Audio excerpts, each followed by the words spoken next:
channel so that people who are not here and not in the room can actually participate and be part of it. So welcome to everybody. And I'm going to give a special, I'm not shouting out to everybody watching because there are thousands of people watching from home, but I am going to give a special shout out to Bastian, who is the founder of DDoc, who unfortunately can't be here.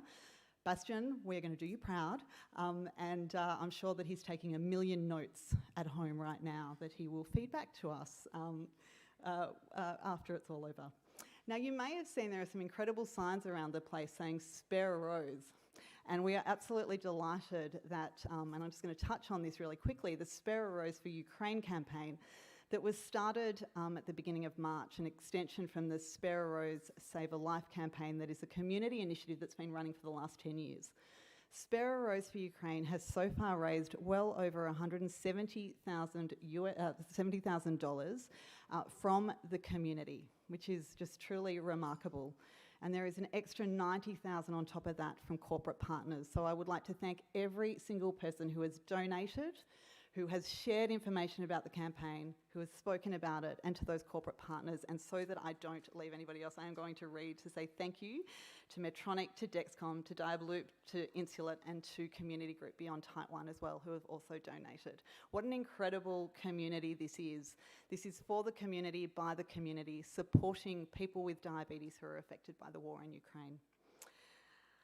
I'd also like to give a special shout out to the supporters and the partners of the DDoc Voices program. Now, you're going to hear us talk about that a bit, and you're going to hear us making a lot of noise over the next week. And if you don't know, this is a network of people, of diabetes advocates, truly from across the world, who are sharing information about what's going on here at ATTD. We have an incredible group of corporate partners who are supporting us, and I would like to say thank you to Lilly, to Medtronic, to Sanofi, to Dexcom and DiaBloop, who have meant that it is possible for there to be 20 DDoc Voices, diabetes advocates on the ground here in Barcelona, and also another 35 who have been able to register virtually to make sure that they're watching the sessions and then reporting back with their lens very much looking through that of lived experience. So it's an opportunity for people in the diabetes community who can't be here to actually hear what is being discussed at this important meeting. Okay, so, and you can follow along if you're on Twitter, and you should be on Twitter or on Instagram. Please do follow the DDoc hashtag to see what is being spoken about from the community. While we're talking about that, I'm just going to give a little bit of a hint that there is Doc Day and Doc Night coming up on the 5th of May, but I might talk about that at the end of today, and also about the next round of DDoc Voices, so we can hear about that too. But I think that's probably enough from me for now. I'd like to now introduce Tadej Battelino, and I am so honoured to do that and so grateful that we have this space. This is the first DDoc symposium of its type at ATTD. What a brilliant opportunity to showcase those of us living with diabetes, that lived experience of diabetes. So Tadej, please, thank you very much.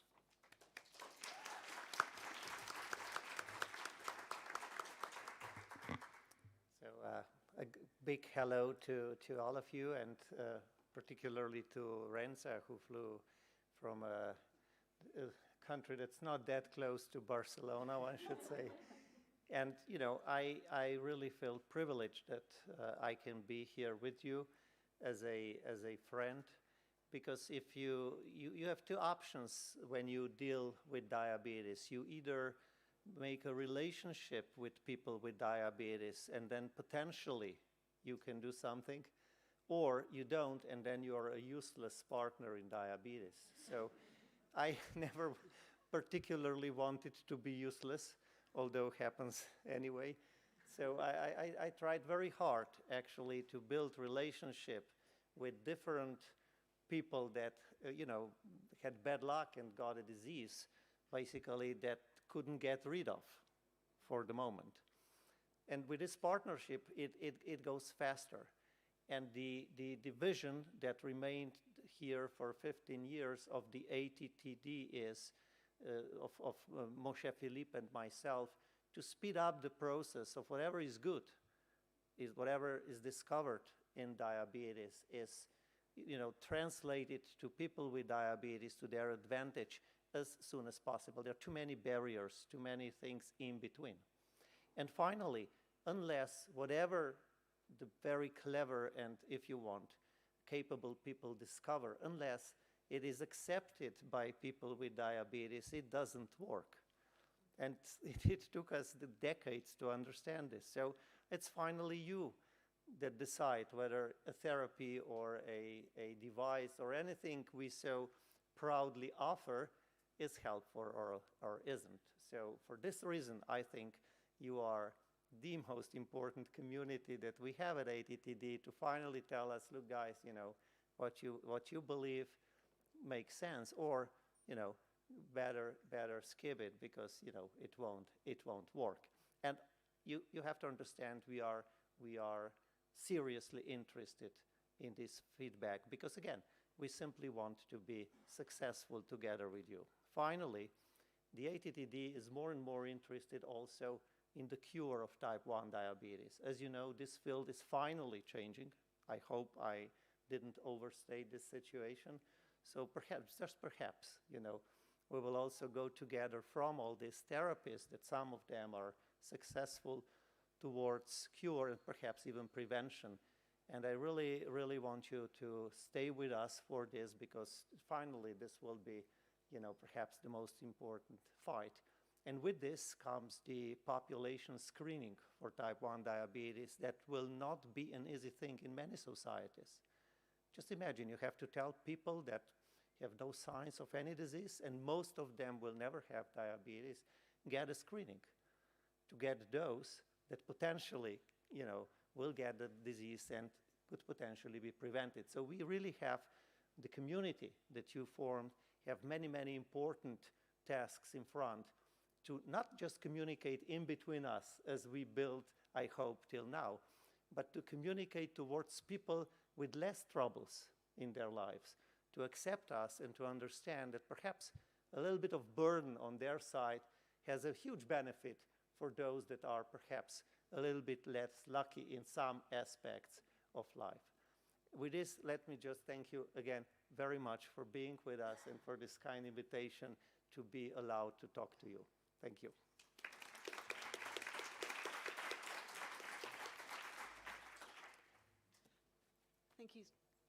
Thank you so much, Tadej. That's wonderful.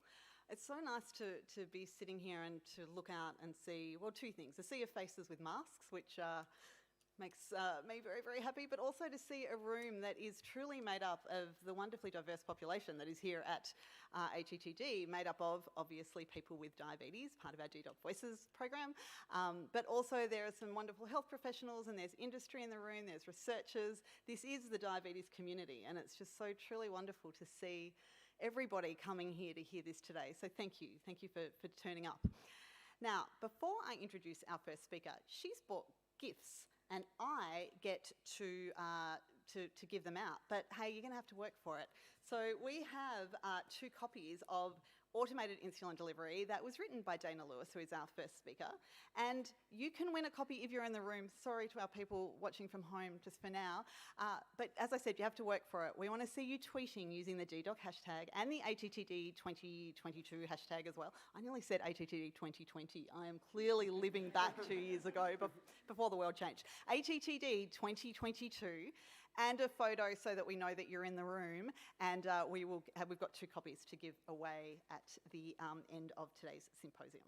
I do love it when people bring gifts, that's really kind. Okay, I'm going to introduce Dana Lewis now. She's speaking about DIYAPS, exploring the growing evidence and consensus on open source automated insulin delivery. I know that I'm very interested to hear this. It's something that's close to my heart and to the hearts of many people in this room. Dana, come up here and talk with us, please. Thank you so much.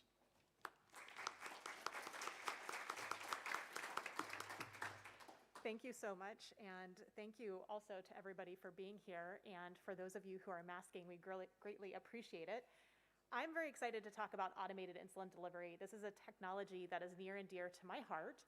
Automated insulin delivery, for those who are less familiar with it, is when you have a computer reading data from an insulin pump and a continuous glucose monitor and deciding what to do.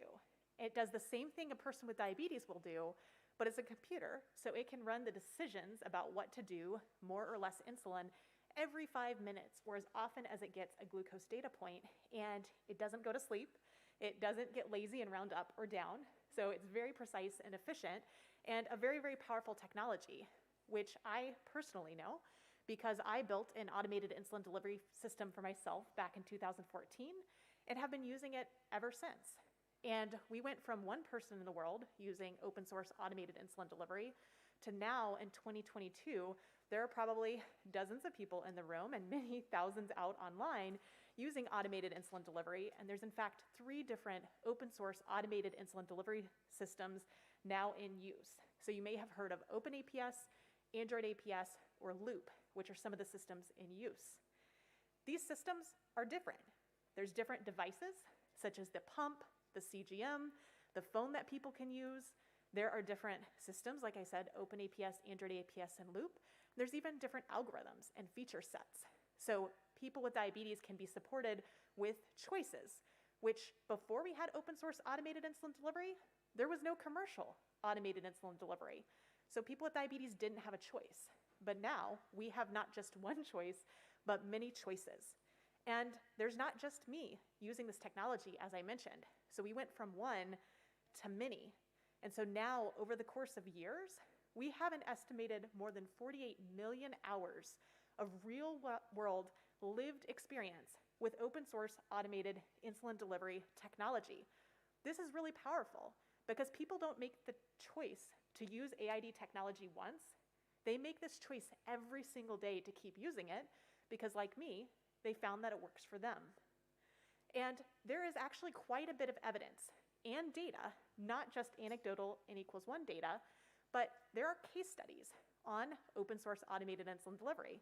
This includes case studies for people experiencing pregnancy, people doing endurance activities, whether it's a half marathon or whether it's ultra marathon running. I can personally attest to that.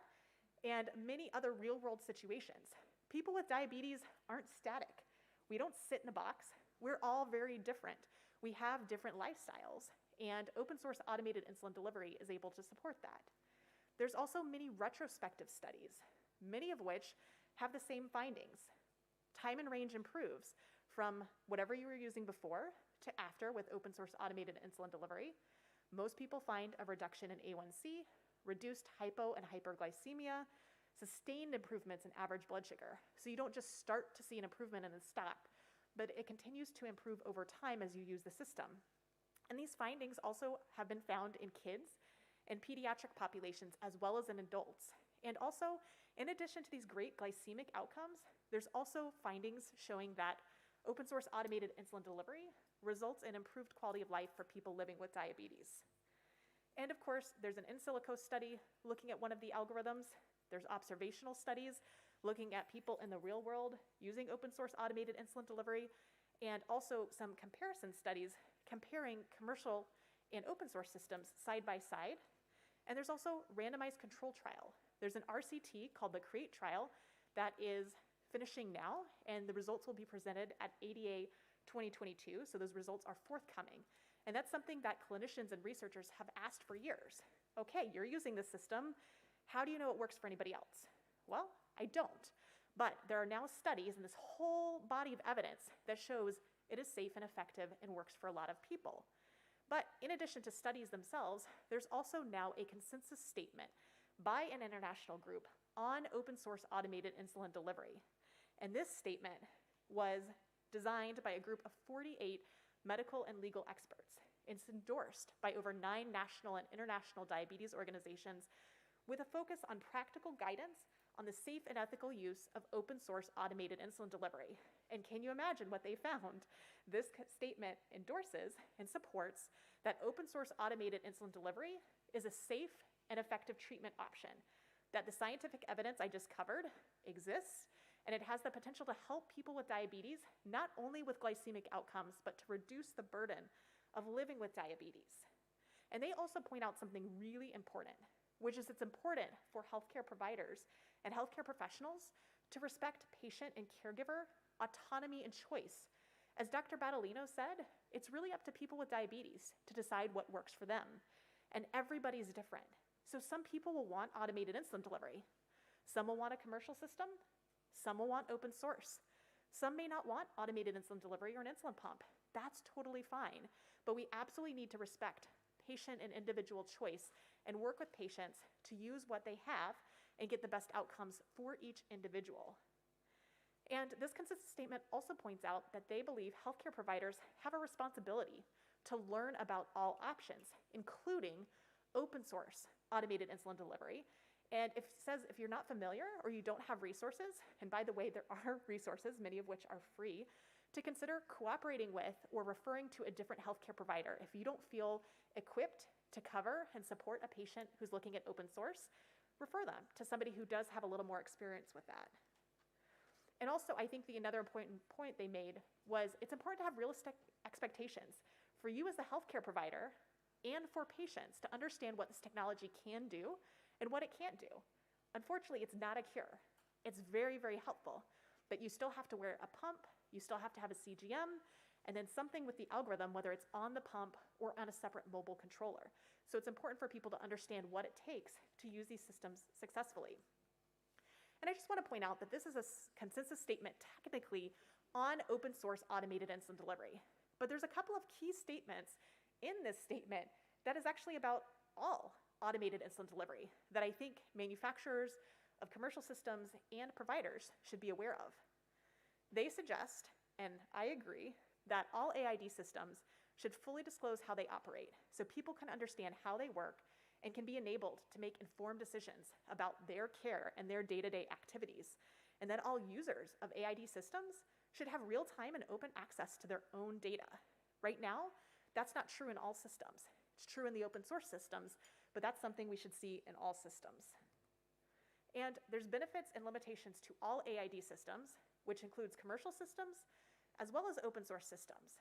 But most of the discussion talks about the differences of these systems. There's more similarities than differences between commercial and open source AID. Most people want to focus on regulatory approval as one key difference in the systems, when the reality is there's way more similarities in terms of choices of pumps, CGMs, algorithms, usability, and then the other differences around interoperability and the transparency of how the system works. And we need to modernize how we talk about choosing technology and the risk involved, because most people talk about automated insulin delivery, and they imply and specifically say that there is added risk, which is true. But they contextualize that against people without diabetes.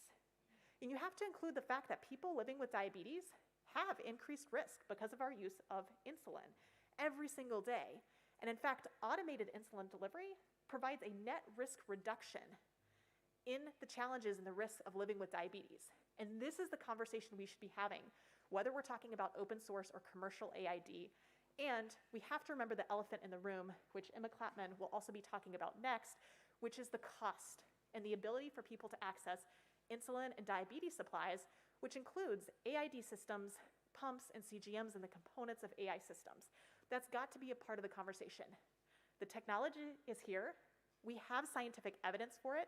We have consensus that it's safe and effective for people living with diabetes. Now we need to make sure that people have the ability to access it if they so choose to use it. And so people with diabetes are still, years later, saying we are not waiting because we can't afford to wait.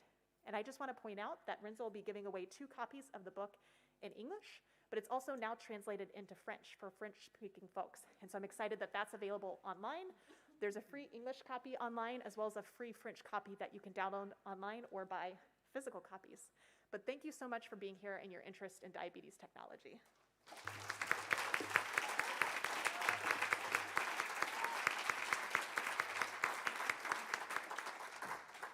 I know you've got questions for Dana, and you'll get a chance to ask them. We're going to have a panel discussion at the end, so please do keep note of those. But what a brilliant presentation.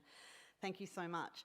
I'm now delighted to introduce Emma Clattman from Life for a Child, a charity that is close, very close to the hearts of many people in this room who have been supporters of Life for a Child for a very long time.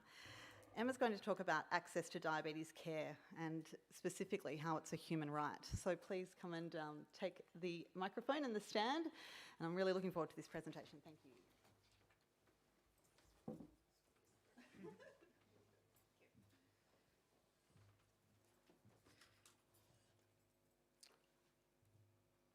There we go.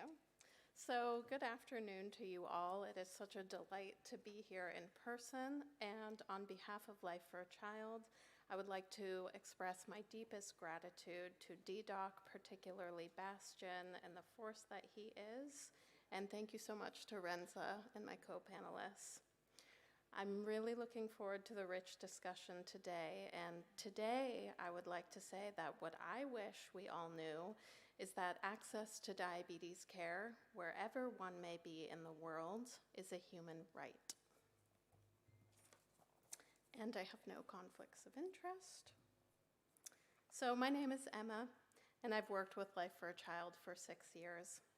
Life for a Child is an NGO providing insulin, diabetes supplies, and capacity building to now 45 countries across the globe. We partner with local champions and are now supporting over 34,000 young people with diabetes. But we also work intensely in research and in advocacy, which is my shtick. My shtick is also that I've been living with type 1 diabetes for 23 years. So access to diabetes care, it is a human right.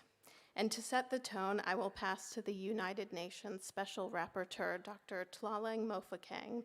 Dr. Mofokeng gave this address at a rights-based advocacy workshop, Life for a Child, held last year. And to quote Audre Lorde, once again, there is no such thing as a single-issue struggle because we do not live single-issue lives. And the youth have always been at the forefront of demanding change throughout history. Although they have often been dismissed as unsophisticated and lacking understanding of the issues, the truth I know personally and through my experience of watching and learning from other young people is quite the inverse. And I encourage and support youth to demand accountability, transparency from states, from their own governments and leaders regarding the fulfillment of rights that enable them and those with diabetes to enjoy the highest attainable standard of physical and mental health. So I know everyone in this room has the gene. What gene do I mean? The one that makes them fearless advocates for access to diabetes care. I know some of your advocacy is fueled by the drive to eradicate stigma. I know some of your advocacy is fueled by the drive to build data. But I'd like to take my time here to add another tool to the diabetes advocacy arsenal, and that is that access to diabetes care, I'll say it again, is rooted in international human rights law.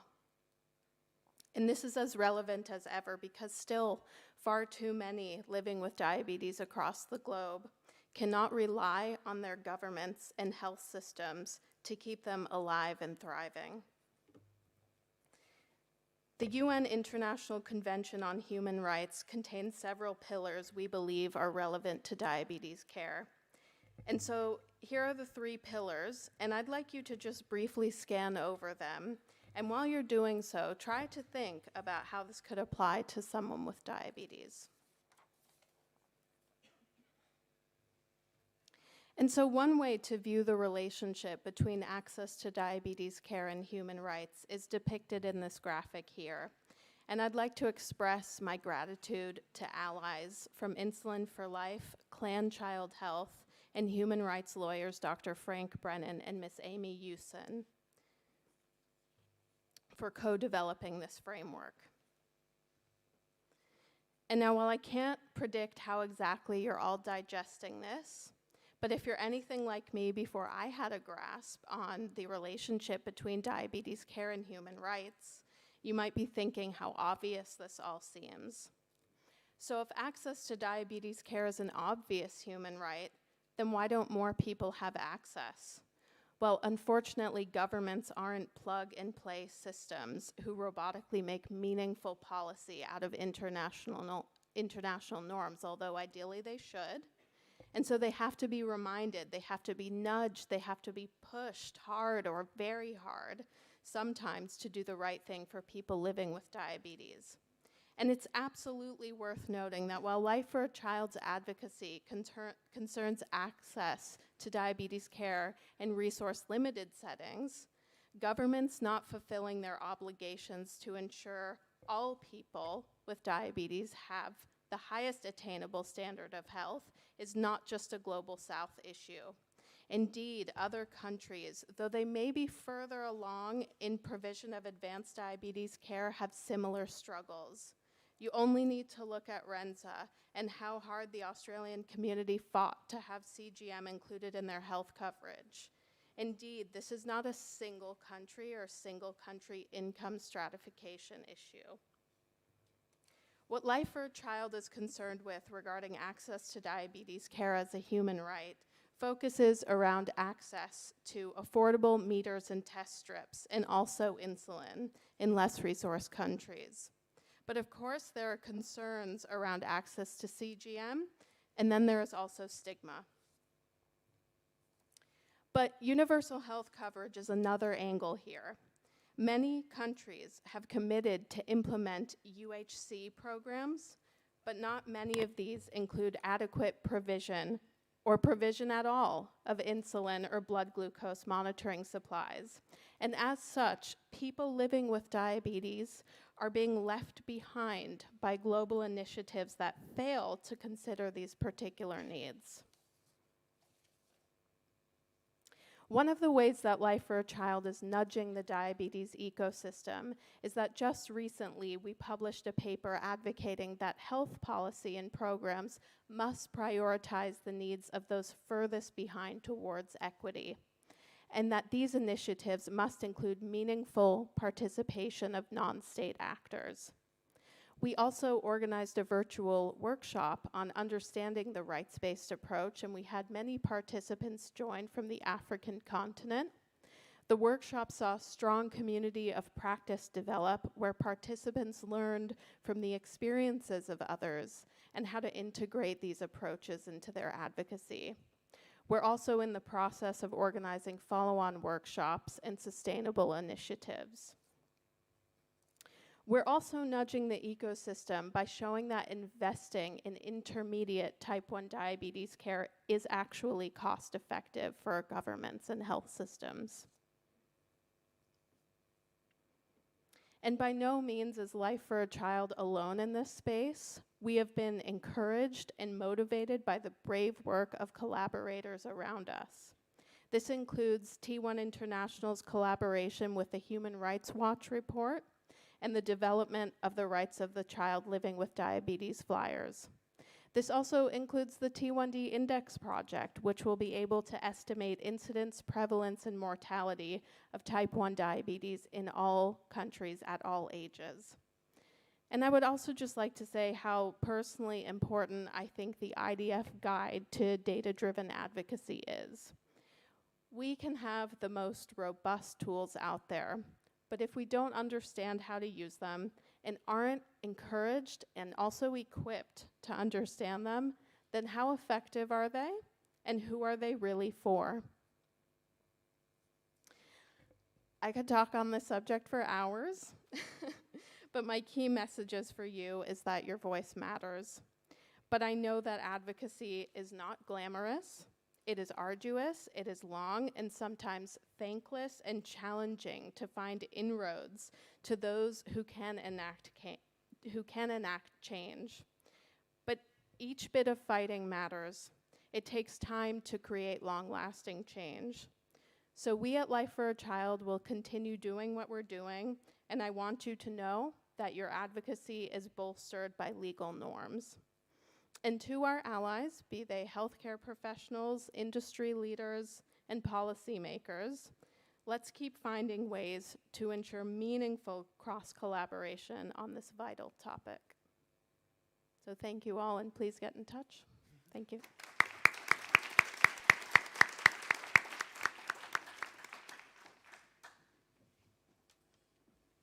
Thank you, Emma. And we will come back to you at the end when we have a panel discussion. Please do keep note down your questions, because you will have time to ask them at the end. Now, we are going to be talking about another topic that is very, very important and very prevalent in the diabetes community, and that is around diabetes stigma. I work for Diabetes Australia, And last year we ran our National Diabetes Week campaign called Heads Up, and it was all about stigma and diabetes and trying to really highlight just how impactful it is for people living with diabetes with the stigma that we face. Diabetes has an image problem. There is no doubt about that. It seems that, making diabetes jokes is absolutely okay because, hey, isn't diabetes on a plate the funniest thing that you've ever heard and that you've never heard before either? So I'm thrilled that I get to introduce somebody now. We've got somebody here from the Destigmatize program. So Matthew Garza from diaTribe.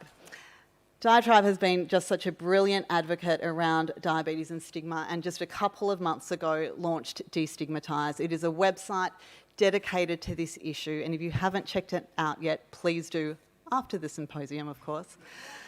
This is such an important topic. It rings through pretty much every aspect of diabetes and diabetes care. So Matthew, no pressure at all taking on this massive topic, but please come up here, take the microphone and tell us all about Destigmatize and what diaTribe has done here.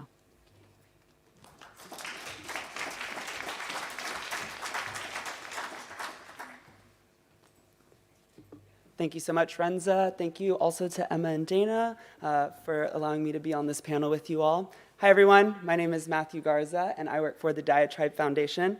We are a San Francisco-based nonprofit focused on diabetes education and advocacy. And I'm here to talk to you today about a really important public health challenge that we're facing, and that is diabetes stigma and its impacts, and specifically about a recent program and website that we launched at diaTribe called Destigmatize to start addressing this. I have no disclosures to report, but the first thing that I want to start everyone off with is this note that addressing diabetes stigma is an essential missing element of diabetes care. But what is diabetes stigma? Now, this is a stigma that refers specifically to the experiences of exclusion, rejection, prejudice, and blame that people with diabetes unfairly experience as a result of their condition. It's often rooted in misunderstandings and misconceptions about what causes diabetes and how it is managed. And it can range anywhere from negative attitudes or jokes about diabetes all the way to outright discrimination. And there's a few key points that I want you to remember about this topic. The first is that diabetes stigma exists everywhere. And yes, I literally mean everywhere. It's found in how people are portrayed in the media, it's found in interactions with friends and family and coworkers, and it's even found right in the clinical setting. Second is that people with type 1 and type 2 diabetes may experience different forms of stigma. They also may experience the same types of stigma. Oftentimes, people with type 2 have an experience of stigma that is associated with weight bias or with personal choice, or that they somehow brought this condition on themselves, while people with type 1 often experience stigma associated with insulin injections or with wearing devices that are clearly visible on their skin.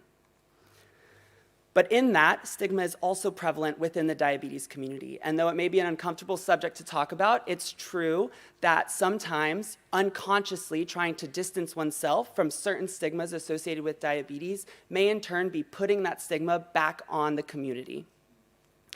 Stigma is directly connected to how we talk about people with diabetes. And I want to thank Diabetes Australia so much for the work that they do on language, and I'll get to that in a little bit. But the language that we're using to talk about diabetes and to people with diabetes is directly affecting the stigma that people face. And some people may not realize that they've experienced stigma. This is completely okay and normal, but the thing is that even when people don't know that they've experienced diabetes stigma, it can still have an impact on physical and mental health outcomes. And finally, diabetes stigma can be accompanied by other forms of biases. And so it's important to understand this intersectional nature that someone who's experiencing diabetes stigma may also be experiencing bias based on their weight, their gender, their race, and a number of other things. And the thing is that stigma has real impacts on mental and physical health. So this is Jane DeMice. She's 62 from upstate New York, and she has type 2 diabetes. She has a number of health complications, and whenever her kidneys started to crash and she ended up in the emergency room, the doctors realized that her A1C was at around 13%, and they immediately rushed her to the endocrinology department, where the chief endocrinologist told her that she will never be able to do anything about her diabetes. She can't exercise because of her arthritis, she obviously does not eat right, and they need to walk her down to bariatric surgery right now. Imagine being alone and scared in the hospital and hearing that the one person that you hoped would be able to fix everything has already given up on you. Because diabetes stigma, the research shows, has impacts on our mental health, leading to feelings of fear, distress, embarrassment, worry and anxiety, anger, low self-esteem, depression, self-blame, and loneliness. And all of these feelings then contribute to physical health outcomes as well, causing people to attempt to conceal their condition, leading to worse self-management of their diabetes, reduced social or occupational functioning, and even psychological insulin resistance. And one thing that I think a lot of healthcare providers and researchers want to know is that these do indeed lead to worse clinical outcomes. Stigma casts a dark shadow over the entire diabetes ecosystem. We know this, and diaTribe has been doing a lot of work the past few years to understand more about this problem, and on February 22nd, we launched destigmatize.org as the first step to start addressing this. Destigmatize comes with a number of resources on what stigma is and how it can be addressed, resources on language and media guidance, the key research texts that have been done, though there is a growing number, there's not a lot yet. And finally, it includes stories from people in the diabetes community about their experiences with the condition and with the stigma that they faced. This initial iteration of the website, we hope to directly impact people who work in communications around diabetes, whether that's healthcare providers, people in marketing and communications, or media professionals, because we believe that there's two key methods for change right now that can start to have an impact. The first is shifting the narrative around diabetes. There's a lot of deep-held and wrong assumptions about what diabetes is that are ingrained in our culture and lead to exactly what Renza was saying about the jokes that people offhandedly make. A lot of times, the most dangerous one is this idea that our health is something that is our own personal responsibility, that we brought diabetes on oneself, and we know that this is not correct. And so what we want to do is share stories from people in the diabetes community as a way to humanize this condition and show that diabetes is a complex but entirely manageable condition that nobody asks for. And the second is around the idea of whether or not language matters, and the answer is yes. This is Crystal and Brooklyn. Brooklyn has type 1 diabetes, and at the age of 2, her mother took her to her pediatrician, where the pediatrician told Crystal she needed to stop feeding Brooklyn cookies and crackers because she was getting too big. Now, Crystal said she did not want Brooklyn to go to the doctor at such a young age and already hear comments about her weight or that she needed to lose weight, especially when her daughter's endocrinologist did not have those same ideas because he understood that at the time she was a growing child who just happened to be a little bit larger and in a higher percentile for her age. The reality is that words do more than reflect reality, they actually create it. And the research shows that the language we are currently using to talk about diabetes is causing harm. I'm not here to be the language police or try to tell you what to say or what not to say, but what I want to encourage everyone to do, especially as we have to understand the nuances around culture and around the different languages that all of us speak, is to start to use language that is neutral, that is non-judgmental, and that is based on facts, actions, or physiology and biology. And ultimately, to start to talk about this condition in a way that puts people first and empowers them to be partners in their own care. The language is always evolving, and we have to evolve with it. So I want to encourage everyone to join our growing movement. It's easy because all we are trying to do is create a culture of compassion that helps people with diabetes live well with a serious but manageable disease. Each person in this room and everyone watching at home has impact, influence, and power. So it's time that we start harnessing that to address this serious public health issue. I encourage everyone here to visit destigmatize.org to access our resources, to share it with others, and to learn more. For everyone with diabetes, we are constantly collecting stories, and I encourage you to share yours with ours so we can share them with others and start to build out a tapestry of what this condition really is. I want to thank some of our sponsors for our stigma work, including Lilly, OneDrop, and Abbott. And thank you to everyone at ATTD, at DDoc, and the entire online diabetes community for giving me the opportunity to speak about such an important issue. Thank you.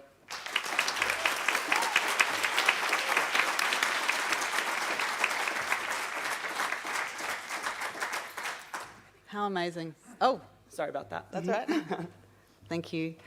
I feel like I need to do a bit of a shout out because that was such a brilliant presentation and it touched on the issue around language matters, and there are some true champions of the language matters movement in this room. And I'm going to forget some people, so I'm just the people who I can see right now. So Jazz, I know that you're in here. Jazz Sethi has been absolutely instrumental in getting the Global Language Matters website up and running. Where are you? You were here. Oh, there you are, over there. Language Matters website up and running. Please do check it out. We've got Partha Carr, who brought, who started working on Language Matters in the UK and launched the second, I think it was, or third language position statement. And we've got some of the team from France as well in here who developed their statement. Yes, there. And we have got, and there's an Italian statement as well, and I know others as well. Please do go and have a look at the website because they're all in one place. And Matthew's right, it's not about being the language police, but it is about using language that doesn't stigmatise diabetes and most importantly, doesn't stigmatise those of us who are living with it. Now, I know you've got questions because how amazing were our three speakers? Thank you.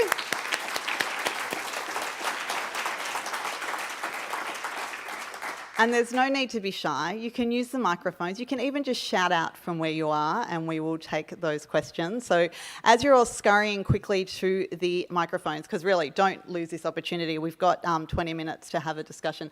Actually, I'm going to start by talking about stigma. And I would love, and I know that you did touch on it just briefly, Emma, in your talk, but perhaps if you can think about, so Dana, I'll start with you because how does stigma and stigma conversations fit into the world of DIY work that you've been involved in? Do you see it? Is it something that you've had to face or that you've heard other people addressing? Absolutely. I actually didn't want to get on an insulin pump when I was first diagnosed with diabetes because of the stigmas that existed in Alabama in the early 2000s for living with any type of diabetes, and I still see that today. So regardless of pumps, CGMs, automated insulin delivery systems, the stigma experiences that people with diabetes have may influence their choices or their access to technology. There's also, unfortunately, bias and stigma towards people with diabetes by healthcare providers. And there's a lot of gatekeeping of technology and assuming who would do well on which devices. So as we look at the increasing options around technology, that's a conversation we need to have, and we need to have education for healthcare providers and for patients so patients can feel comfortable speaking up and asking for and accessing technology and pushing back when they're being gatekept, and hopefully to help remove some of the subconscious biases that healthcare providers may have about patients accessing technology, because I think stigma directly impacts all of that.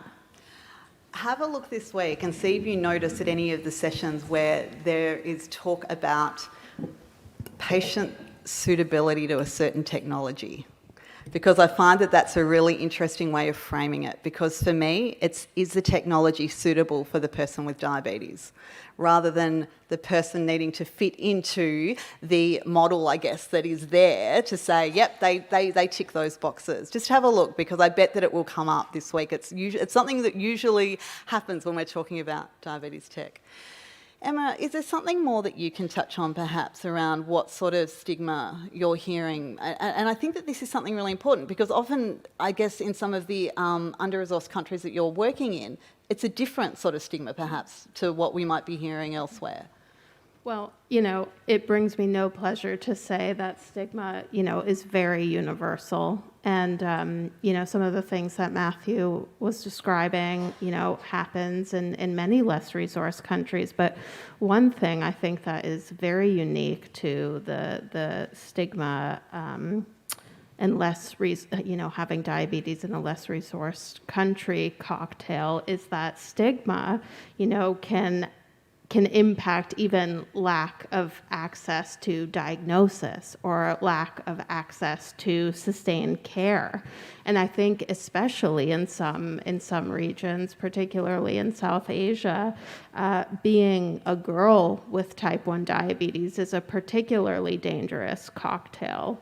Some other things I can think about it, it's hard for me not to think about COVID. We had heard of some experiences of people living with diabetes trying to go to pharmacy to collect their regular diabetes supplies during imposed lockdowns, and these people being, stopped by police or being apprehended by police, and sometimes even facing violence because there wasn't enough awareness, across governmental agencies. I mean, who can count on interagency communication, but that's another story. But so, hearing about violence faced as a result of stigma, is something that is totally, completely unacceptable. And then on the subject of being a girl and having diabetes, it can really impact what's known as marriageability, again, also in South Asia. Marriage is, the start in certain contexts is the start to, your life beginning, and starting a family, which is enormous in some settings. And, being a girl and having a diabetes diagnosis can stop development dead in the water. So, yeah, just wanted to say that. And I think on the subject of stigma coming from healthcare professionals, I think that it really, to me, feels like an easy challenge to solve. It's just about education here. And I think a lot of healthcare professionals, particularly in less resource settings and also everywhere around the globe, can really think thoughtfully about how to encourage young people to be empowered and feel in charge of their lives. And it's not about, threatening with complications talk. It's not about using threat-based language. It's about tapping into peer support. I will never forget a story that was told to me by our old education manager, Angie Middlehurst, who told me, she was sitting in on a clinic between a young boy and his endocrinologist in Sri Lanka. The boy's HbA1c was very high. And again, the doctor was kind of using those, you'll develop complications if you remain this high. And Angie just, put her hand on the young boy's shoulder and said, "Why don't you go for a walk with Jude, who is the older peer support fellow?" And I'll just never forget that story. And don't undersell the power of peer support. Yeah. Thank you. I think that that's actually something really important, is that value of peer support, but also to remember that those sorts of encounters stay with us. And so it may feel like it's just a passing comment, but actually I hear people with diabetes say, "I remember the words that were used at my diagnosis, and that was decades ago," or "I remember one specific appointment." And so I guess that's something that is that message to health professionals, is it may be one appointment for you in that day, but it could stay with the person for a very, very long time and impact their wanting to engage and their wanting to come back and return to care. Matthew, were there any issues in particular that you found kept coming up over and over again about stigma? Was there anything in particular that was really, that stood out, or was it quite well spread? I think that one of the biggest things that we learned is just how large of a problem diabetes stigma is and how kind of far-reaching it is across the board. Mostly just because when we tried to narrow it down, right, you think about, okay, well, diabetes stigma looks like a joke about what someone is eating. It actually just expands beyond that, because then there's stigma around insulin injections. There's stigma around the technology that people are using. There's the stigma that prevents people from getting access to care or access to a diagnosis. And so as we kept trying to learn more about what diabetes stigma is, it seemed to just grow into a larger and larger problem.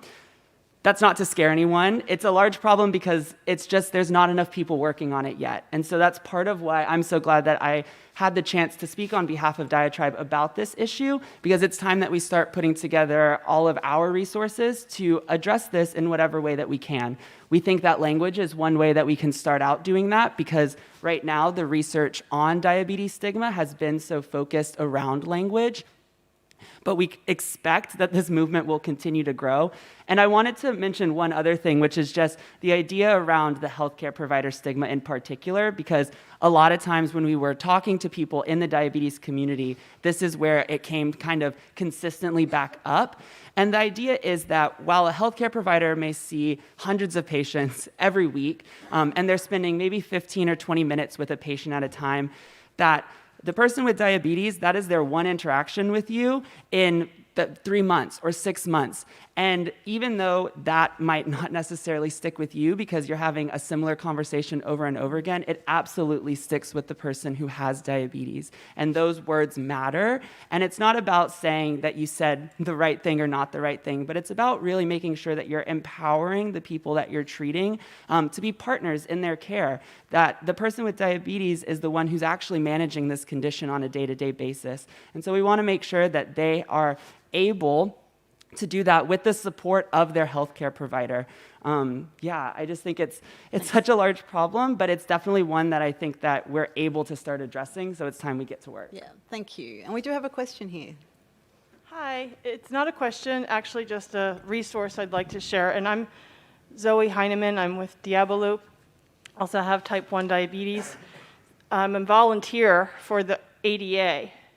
There's a special resource I just want to make people aware of.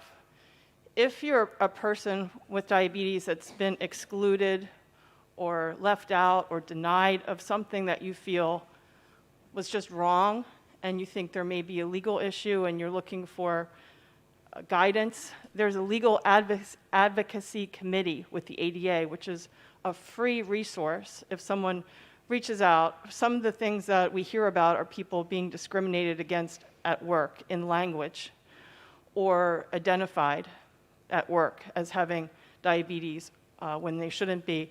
Children who are being excluded from certain organizations or activities.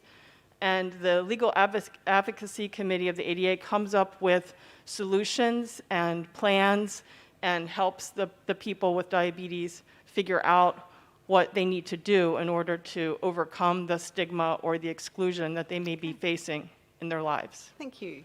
So that's a comment that's obviously very relevant to our friends from the US. I would encourage everybody to speak to your local diabetes organisation to see if they have something similar. I know there certainly is in Australia.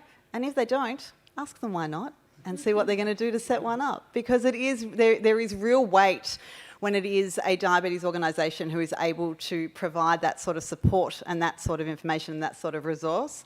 And of course, turn to the diabetes community because it's a wealth of knowledge about what sort of avenues can be taken. Dana, I want to ask, do we have any other questions? We've got a very quiet group here, so I think that everybody's just overwhelmed by our brilliant speakers. But Dana, I just wanted to ask something, and that is what advice you might have for somebody who was experiencing stigma when it comes to technology, so those examples that you gave earlier. What would you say, and what things have you learnt that you think may be helpful to people who are just starting this journey? I think there's no one right answer, but what worked for me was realizing that I could do more with my insulin pump than I could on multiple daily injections. I had more flexibility. I could sleep in on the weekends, and I very much care about sleep. For those of you who've heard about my story, you've heard me talk a lot about my need for sleep. And so I found something that worked for me, and I was able to overcome those barriers that I was experiencing. But it's really about finding what works for you and doing that. And I would also say look for peer support. Ask questions. If you see somebody with a device and you want to know what it's like, ask them about it. Whether it's a tubeless pump or a tubed pump or a CGM or a different glucose meter, most people with diabetes are very, very happy to share. And so while it can be hard to say, hey, will you show me, your device or talk with me about it, or I have some concerns, or I'm worried about this, you will be met with respect and understanding and support. And I think that's just a wonderful resource that sometimes when you don't feel like you know the community, it's very hard to reach out and do that. But if you don't feel like you're part of the community, reach out that first time. It's absolutely the hardest, but I think you will be met with welcome arms and a bunch of support and information and resources. And so that first step is the hardest, but I think once you do that, the benefits are tenfold. And so that's like the first step, is ask that first question, reach out to the community, and the resources are there. Yeah, I think that's a really great piece of advice. We've got a question. First of all, thank you to all four of you for the tremendous advocacy you do all over the world on behalf of, from all of us in the community. I get a chance to see it from different perspectives, and it's incredible how much passion and work, so thank you for that. I had a question for you, Matthew, wearing my IDF hat.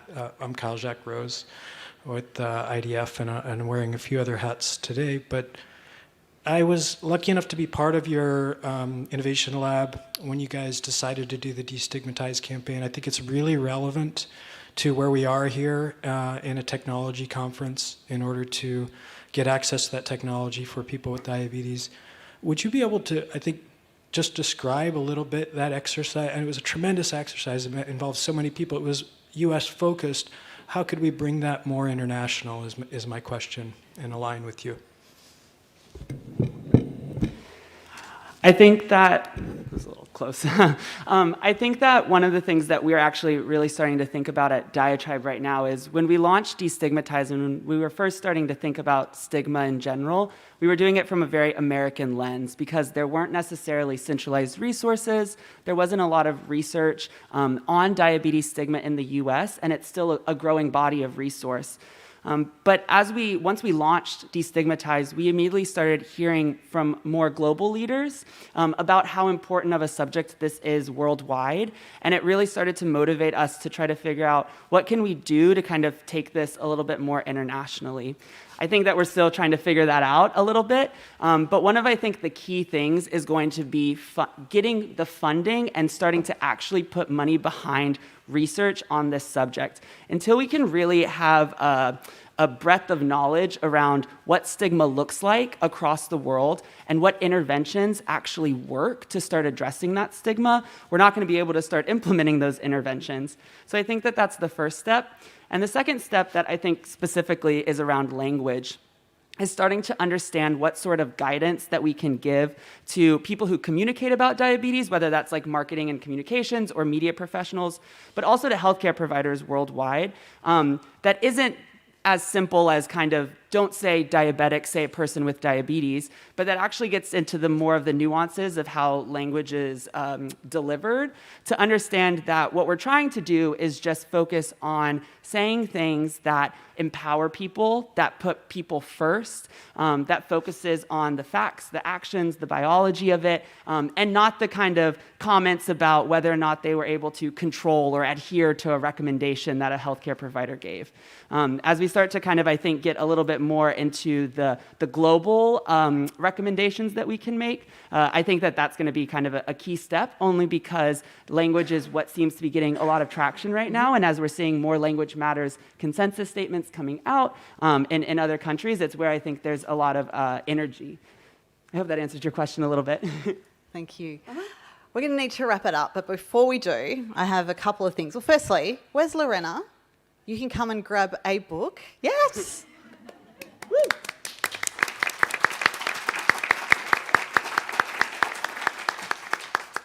So come and get one, and we have another winner. You've won. That's it. Hopefully you'll also win lottery. I always think that. In Australia, you win a meat tray if you win a raffle. Like it's actually like, you know, meat for a barbecue. Anyway, Australia, yeah. And Tasia Kushner, and I'm sorry if I didn't say that right, but where are you? Oh, here we go. Very good. Thank you so much. Thank you. So 2 things before we wrap up. I'd like to say that Doc Day is on the 5th of December. If you don't know what Doc Day is, did I just say December? That's my wedding anniversary. It's not on my wedding anniversary. It's on the 5th of May, which is next week, not in 6 months' time. It's next Thursday. If you don't know what Doc Day is, this is a virtual event. Previously, we've actually had in-person events at conferences, but because we want as many people globally to be part of it, this will be online and anybody is able to come. All the details are on the DIDOC page. It's a great opportunity to highlight people from the diabetes community doing incredible things in their communities. It's a great platform for people to share this information, to get advice, to get other people involved. Please do come and be part of it. Health professionals and researchers are very, very welcome. Industry is very, very welcome. And of course, the stars of the show are people with diabetes. We do honestly live by the philosophy, nothing about us without us, and that is what this is all about. So please do come and see that on the 5th of May. And it's followed by Doc Night, which again, when we do these as face-to-face things, that's just a really great opportunity to have a social time and chat with other people. It's all about peer support. And we do that virtually. And as somebody who's a little bit older perhaps than some of the other DDoc voices who, I've got to say, I thought this is the most ridiculous thing about having like a virtual bar that you meet in. It's actually really wonderful and a great opportunity to have really meaningful conversations with people. All the details, as I said, are on the DDoc page. So please do have a look at the DDoc Facebook page, and dedoc.org as well is the website that you can have a look at. Thank you so much to everybody who is here. I have one last announcement, and that is, if you have loved what the DDoc Voices are doing and you're a health professional, please go back and talk to the people that you see, the people with diabetes that you see, and tell them about it. They can apply to become a DDoc Voice. Applications will be opening in June for the next round, and that is for EASD and ISPAD later this year. It's a really simple application process. It is all done online, and it will give people the opportunity to attend either in person or virtually one of those conferences. What a great way to learn about what's going on in the world of diabetes, and to actually get a chance to be part of this network. It's an incredibly supportive network of people with diabetes, building each other up and making sure that we are seen and that we are heard. Nothing about us without us, and we pay it forward wherever we can to make sure that more and more people can be involved. So please do make sure that you're thinking about that and sharing information about it. Thank you so much to all of you for being here. Day one of ATTD, and what is shaping up already to be an absolutely, truly mammoth meeting. I'm so excited with what else is on the program, and I'm looking forward to seeing many of you over the next couple of days. Thank you so much for coming. This will be online. Thank you to all the people watching online. It will be available on the DDoc website, Facebook page, YouTube channel as well. So you can go back and watch it, and if you're in the room, you can have a look and find out where the back of your head was. So please go and do that. Thank you so much. Thank you to our wonderful speakers. Thank you to Steffi and Hannah. And much love to Bastian.